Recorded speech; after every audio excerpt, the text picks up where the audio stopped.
आज आपण वेगळ्या विषयावर बोलणार आहोत. आत्ताच नवरात्र संपले, सगळ्यांनी घटाचे विसर्जन केले.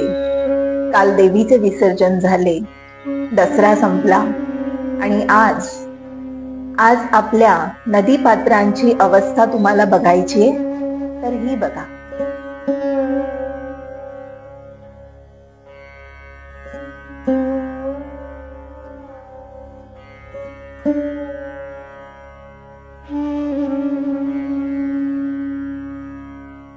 काय वाटलं तुम्हाला बघून? नक्कीच तुम्हालाही वाईट वाटलं असेल.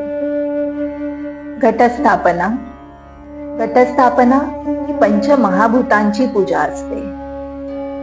आपण त्यामध्ये पंचमहाभूतांची पूजा करून नंतर आपण परत ते पंचमहाभूतांमध्येच विलीन करून टाकतो.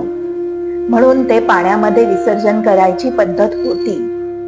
पण आता सध्याची परिस्थिती बघता आपण प्लास्टिक किंवा नारळ, फळं हे सुद्धा आपण त्या पाण्यामध्ये टाकतो आणि त्यामुळे पाणी दूषित होते आणि नंतर तेच पाणी पिण्यामध्ये वापरण्यामध्ये आले तर रोगराई पसरते.